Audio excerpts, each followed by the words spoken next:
Hello, everyone. Welcome to the very first episode of Indie Maker. I am, of course, your host, Troy Corsey.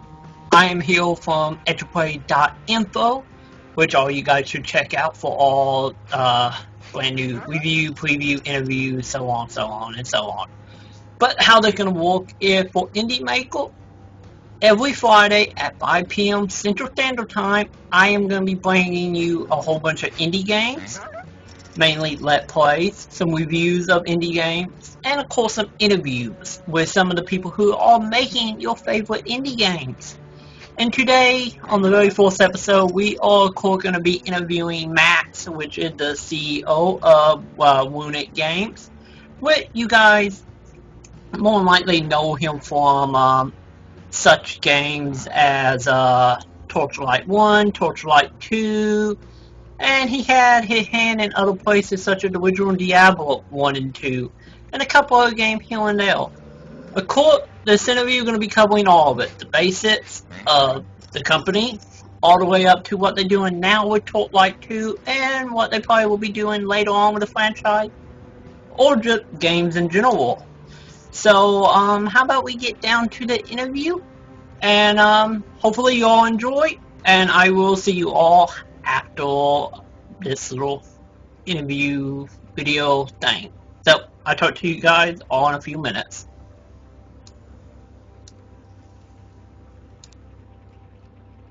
I get the fourth question to start this out. Can you give a little bit of background on how did the company come to be after leaving Blizzard and everything? Sure. So we left Blizzard. It was almost 10 years ago now. Time flies. Yeah. And everything we had touched at Blizzard turned to gold. So we thought we knew everything and started up a company called Flagship Studios. And it didn't go so well. I think we made every mistake that you can make in starting a game company. We were underfunded. We were too ambitious. We grew too fast. We did everything that you shouldn't do. So when Flagship Studios went under, we had a team in Seattle that was making a game called Mythos. And that game was actually doing pretty well. It wasn't finished yet, but it was getting close. We were getting a lot of buzz, and then we had to shut the doors. So, in this industry, that happened. So we decided to start back up and figured that our best bet was to go with this tight, really efficient Seattle team and not make all those mistakes again and do it the right way. So, we started up Runic Games about 4 years ago now, I think, and our goal was to take baby steps instead of try to hit a home run your first time out, and run an efficient shop and do things differently. And we made Torchlight 1. People said, why did you make a single-player game? Well, part of the idea was to get the team used to shipping a game, make a game quickly with a low budget, and make sure that we had a solid foundation going forward. And it was just part of the baby step approach that we're taking now with the company. But that's basically how we got to make Torchlight 1. We knew pretty much right away that we were going to be making the multiplayer game immediately after, and indeed, when Torchlight 1 came out, every review said, hey, this is a great game, but it needs multiplayer, and then we did the Xbox port, and everyone said, hey, this is a great Xbox port, but boy, does it need multiplayer. I think I said the same thing in my review of the original game. So we knew we were going to do it, and we didn't know at the time what kind of form that was going to take, whether it was going to be an MMO. I know we talked a lot about making a Torchlight MMO, but that with the team our size and in our situation, that was probably too big a step for us at the time. So we figured, let's just do a simple multiplayer version, get people playing co-op together in a peer-to-peer format. And we knew we could do that pretty quickly and efficiently, and so we don't regret making that decision at all. I think it turned out to be the right thing. Yeah, it gives you guys enough time to flush out the engine and everything. Yeah, exactly. It's an incremental step towards something bigger, but in the interim, the landscape has changed kind of, and the big traditional WoW killer MMOs are no longer a very viable option. And we also don't want to grow our company very much, so we're looking at the future that we want to stay about the same size. We have 30 people right now, and so we're going to pick like what we do next, kind of based on what the public wants us to do, what our community is asking for, and what is appropriate for our team size. We think that we're really efficient and work well as a functional group at this size. So we're going to kind of say, here's our group, here's our team. What does it make sense for us to do next? And we don't know what the answer to that is. So, I get next question. Since you guys worked on Mythos and everything, how much of that actually came over into Torchlight? Since I never had the opportunity to play that when that was around. Well, it was also an action RPG with the same sort of control scheme. It was an MMO, so it was a different world format, and the game structure was different, but it was a pretty similar style of gameplay. It was the mouse and keyboard, point and click on the ground, isometric view. And so we tried to, just incorporate all that we learned in making Mythos and in making the games we made previously, which was obviously the Diablo 1 and 2, and our president, lead programmer, Travis Baldry, made a game called Fate, which was also a successful action RPG. And we just figured, let's put all we know about this genre into Torchlight 1, and figured that was our best bet at creating a success. Yeah, which is obvious worked out for you guys in the end. Yeah, I think so. I mean, Torchlight 2 is selling great. The reception has been good, and the people are happy in the company. So, I think that those decisions were the right things to do, and I think we learned a lot from the mistakes we made at Flagship. So when you guys were developing original Torchlight, where did the idea for the pet come from? Were they originally meant to be how they ended up being, or just a partner to help you fight? The pets actually came from an idea that Travis had when he was making a game called Fate. It was a very popular feature in that game, and so we kind of extended it a little bit into Torchlight, and then we extended it a little bit further into Torchlight 2. The difference being that in Torchlight 2 you can actually have them go buy you stuff at the store and bring it back to you in the middle of your adventuring. But yeah, it's been a very, very popular feature. It makes the single player experience a lot less lonely in a way, and boy is it convenient to be able to kind of clear out your inventory and get some new potions without having to interrupt your adventuring and go back to town. So coming from actually developing the original Torchlight, what was the hardest part actually going into the sequel? Well, I think it was it was funny when we started when we started Runic and proposed to make the Torchlight 1, people always asked us, well, what about Diablo 3? What are you going to do when Diablo 3 comes out? And so we said, well, we don't know. There's nothing we can do to control that. And fortunately, we were able to get Torchlight 1 out before that happened. And then, of course, the same questions came up when Torchlight 2 was proposed, and we started into development on that. But it became pretty clear when making Torchlight 2 that we were going to come out somewhere near Diablo 3. And so we knew that we actually had to compete with it. That's obviously not an easy thing to do. So the hardest thing was, to figure out how we're going to compete with this giant behemoth of a game that's, got a huge, unlimited budget and a giant team. How are we going to compete with that and be able to make enough assets and enough gameplay and enough levels that people can say, hey, this is also an alternative to this game. So almost the hardest part was making the most efficient development methods that we could and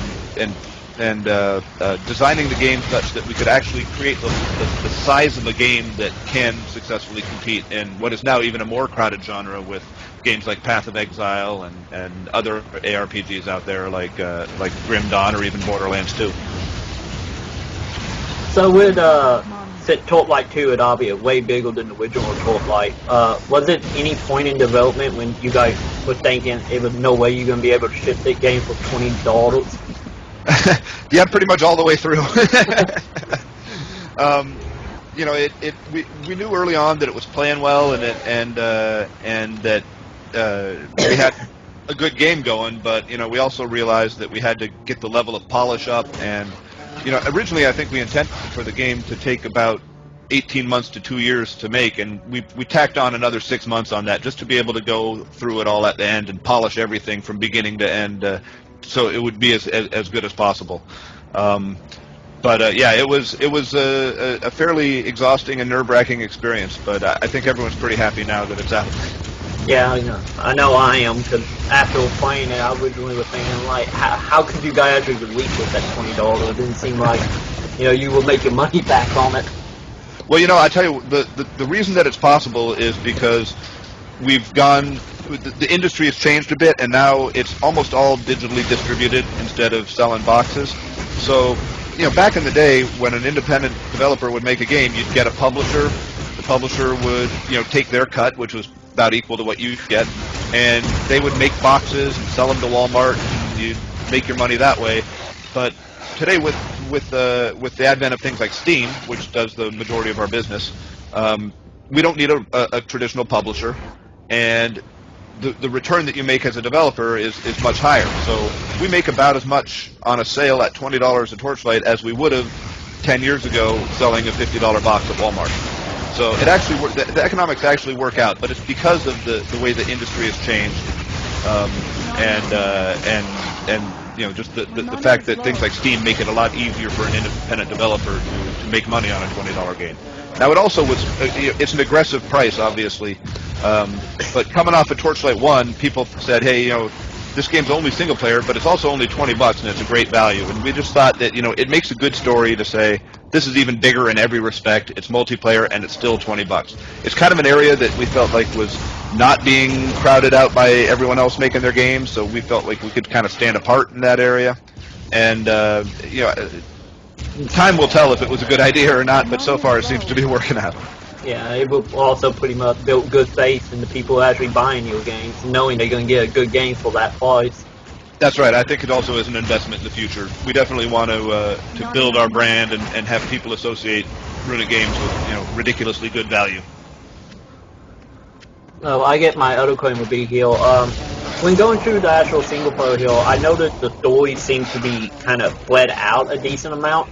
Was that designed because of how open the game was, or the randomness of it, or was it just kind of in play to stop people from talking over each other when they actually doing multiplayer without ever hearing the story? Yeah, story is always kind of secondary in action RPGs, and so we wanted it to be there to drive you along as you went. But like you said, the world is a lot bigger, and there's actually some exploration involved in some of the bigger outdoor areas, so we don't know necessarily what order people are going to do things in, and where they're going to go first. So we kind of just put those story bits out there in a way that whenever people hit them, they would make sense and sort of drive it along. But they're really there just to give you a context for why you're out there adventuring. And we want the story really to be about you and your character, and we're really just providing a context for it. So, when you're out there adventuring, you're not really so much being led through a story as you are kind of creating your own story with the order. So, kind of character you're building.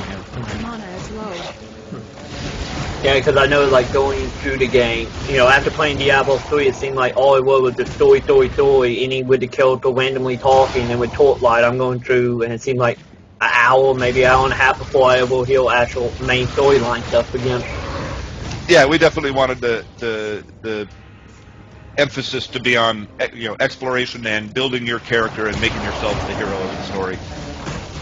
Yeah, and also, we're just not very good at telling stories. So we can work on that in time. The game is good enough, I guess. Sure. So, I guess on the whole modding side of Torchlight 2, is it any update at all when the modules are going to be released? We're working on them right now. We want to. The tools are pretty complicated. They're not really mod tools that we made for people. They're the actual tools that we use to make the game in-house. So, and we're releasing them pretty much as 100%. We're not disabling anything. So it's a pretty complicated tool. So we're kind of spending time right now working up some tutorials, and we want to basically give people a little bit of instruction on how to use the tool before we release it. And so we're working on that right now, but I would imagine in the next month or two that we'll get those out for people. Because I know I'm looking quite forward to it since I messed around a little bit with the original engine, and it seemed fairly good at making a game from. Yeah, and I think with multiplayer it'll just be a lot more fun to share your mods with people. Yeah, but speaking of that, have you guys signed anything with like Steam Greenlight or what? Or not Greenlight, sorry, Workshop, as far as letting people post their mods on there? Yep, we're going to have Steam Workshop support for sure. Is that going to be day and date, or just that probably a little later? It'll probably be day and date of the module tool release. Oh, okay, that's good. Yeah. Yeah, no, that'll be a change from Torchlight 1, and we're excited to see how that works out too. We'll also have our mods hosted on the fan sites for people who aren't Steam customers too, because we're not 100% Steam customers. Yeah, so you sell it on your website as well, don't you? Correct. And it's yeah. For some reason, some people still don't like Steam. Yeah, go figure on that. Yeah. But I have to admit that early on I wasn't a Steam fan, but I became a convert pretty quickly now. yeah, I have too. Since I started upgrading my computer, it's just been downhill on Steam, buying everything. Yep. So, when you guys were originally making, like, to go into the actual multiplayer that time around, at any point was it meant to be closed off, or you guys just figured from day one at no point locking it up and to have it open for the models? We decided early on that it was going to be open. We liked we had mod tools for Torch 1, and we realized that the mod tools and the modding community would be even better in a multiplayer game. So we wanted to go that route instead of having a closed economy and fully secure and having to run our own server banks to let people play. And obviously, if both routes, both paths are valid, and there are reasons to have a secure game, but there's no way we could do a $20 game and be running our own servers and making sure that we have a perfectly secure economy. And it's just not really it's not really appropriate for our team size to run that kind of game, because it almost becomes a service then. You have to manage it. You have to stay up at night in fear that someone's going to have a dupe bug and destroy your economy. And it really isn't. It's just not in the spirit of what we were trying to do. Plus, our competitors were going that route, and we wanted to kind of differentiate ourselves. Yeah.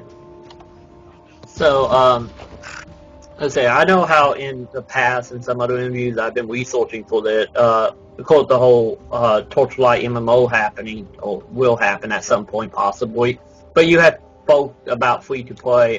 Just personally, what are your outlook on free-to-play? Are you more on the line of selling items or charging people for fast travel or other random knick-knack? Yeah, the free-to-play is here to stay. I don't think that we're going to go back to having everyone make subscription games. I think that's just too limited a model, and it tends to be dominated by one or two big titles. So I think free-to-play is here to stay, but it is a more difficult model to work with. If you're making a subscription game, all you think about is putting new cool stuff in every month. But when you're doing an item sales game, you have to be very careful with your design, because pay to win, I don't think, is very fun. And so you have to design what you're selling and how you're selling it in a way that you're actually going to be able to cover your costs of running a service like that, and yet not anger your players, and there's very different regional preferences in free-to-play, so in say Asia, people are maybe more accepting of being able to buy items that are like swords or armor or whatever that are very powerful, whereas people in the United States think that's just pay to win and they don't want to do it. So you have to be very careful with it. I think it can be done successfully, but you have to be very, very careful with it. And we've got some really good ideas. If we go that route in the future, we've got some really good ideas on how to sell things that basically benefit your entire party, for example, and not necessarily just the guy that has money. Oh, that's good then, because that was like one thing I worry about every time I see a free-to-play game. It's just, are you going to be buying items to win, or is there going to be some type of way to actually get that in-game without having to spend that money? Right, and part of the appeal of an action RPG is that you're out hunting loot, and you kill a monster or open a chest or whatever, and you find that cool item. And if you can just buy it with cash, that kind of reduces the satisfaction of it, and is kind of against the whole idea of the game.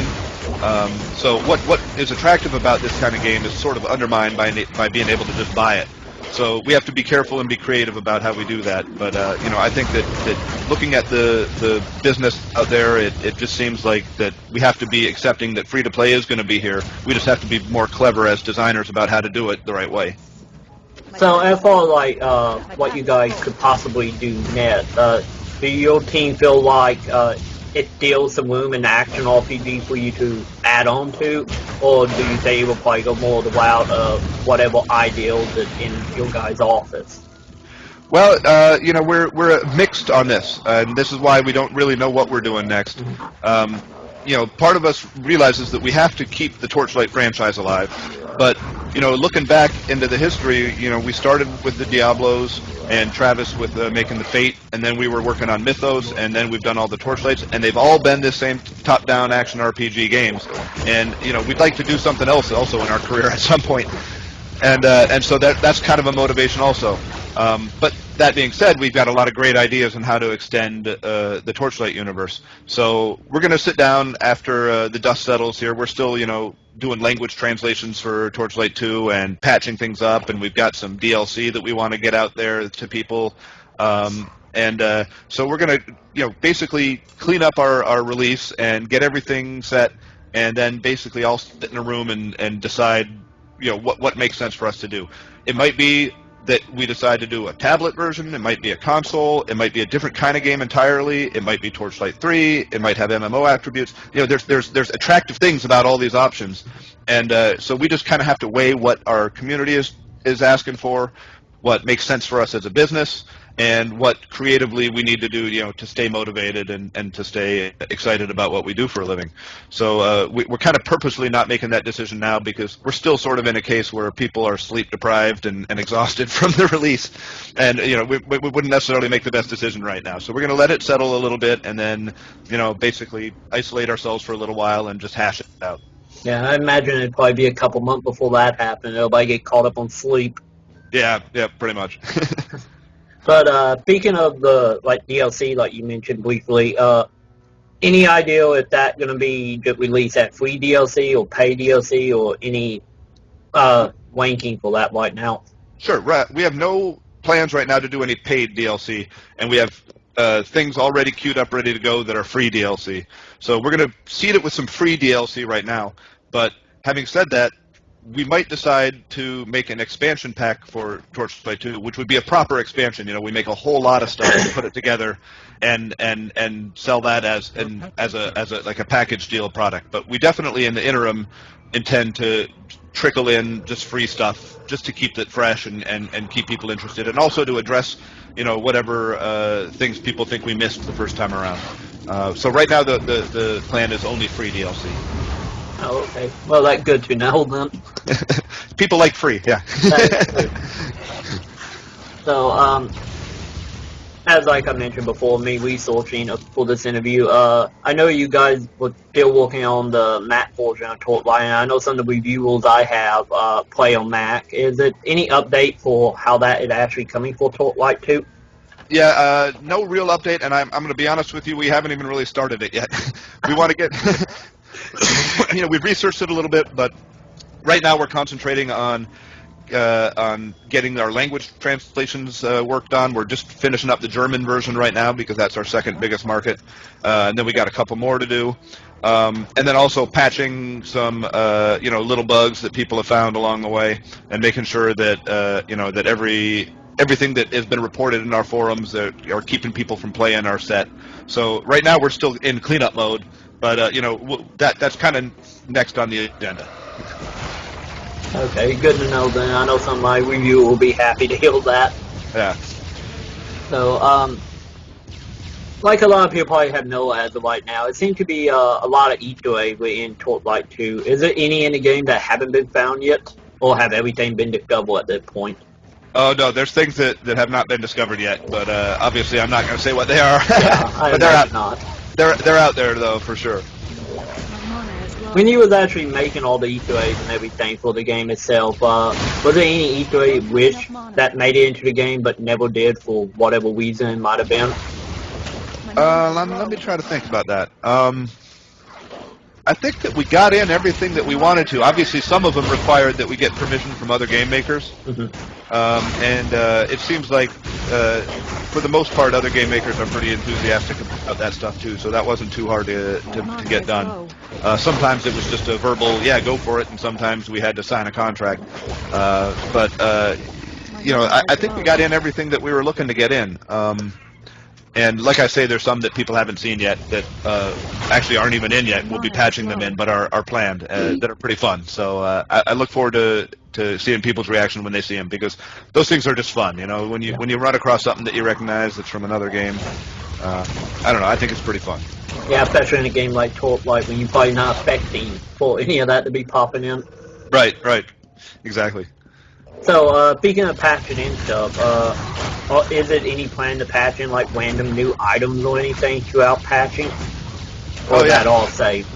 No, we have all kinds of stuff that we can patch in. We have a much better patching system this time, and it's all automatic and pretty easy. So pretty much anything that we cook up, we can patch in seamlessly. Um, and yeah, we got a lot of stuff like that planned.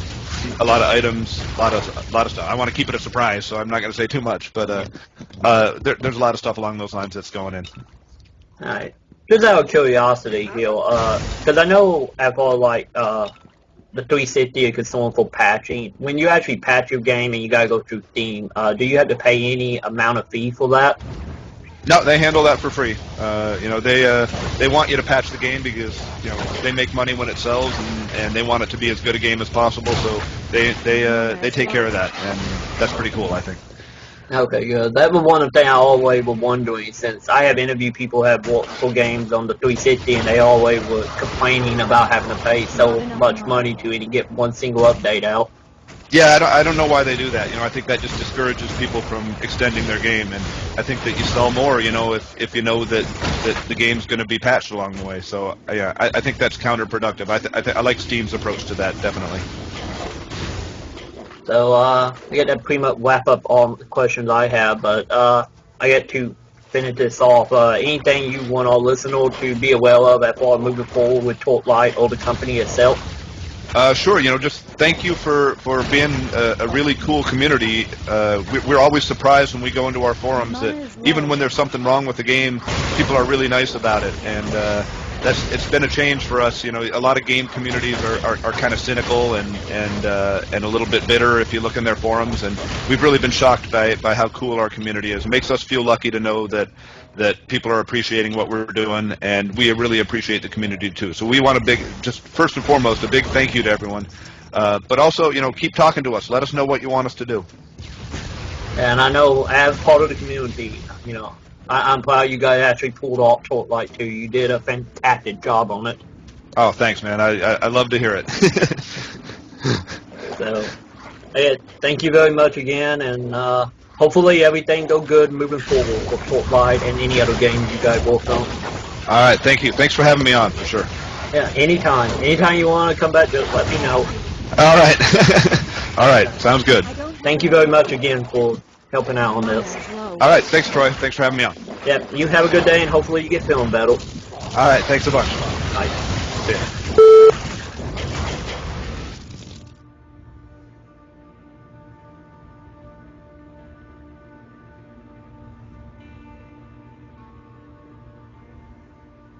I forgot to unmute it though for a second. Anyway, hopefully you all enjoyed our little interview with Matt, and of course, I got a couple free codes to give away for Torchlight, thanks to him. And I believe I got 5 copies, 4 or 5 copies. So I'll tell you what, for everyone who's going to be watching this over on YouTube, post in a comment if you want a free code, and I will message you. 4 or 5 people say they want Torchlight too, we'll get it. And yeah, so I guess that would do it for the beginning episode of Indie Maker. Hopefully you will join us next week. And of course, if you are an indie developer and you actually want to be interviewed for the show, or just have your game played on this, all you have to do is, of course, email me at troy@edgeofplay.info. And for everybody else, check out the YouTube profile, which is YouTube/EdgeofPlayCasting. EdgeofPlayCasting. If you go to edgeofplay.info, you'll find the info. Sorry, I can't remember off the top of my head at the moment. And of course, for anyone who want to watch it live next Friday, you can do that at Twitch TV/EdgeofPlayers. So, yeah, tune that time. Hopefully you all have a good weekend. That's it. You want Torchlight? Leave it in the comment. If you already got Torchlight, enjoy it. And hopefully find some of them Easter eggs that Matt was talking about. So, to Monday, well, I'm going to be back, killing time with you guys with some random game I'm reviewing. So, yeah, to then, I am Troy, and I am signing out. See you guys.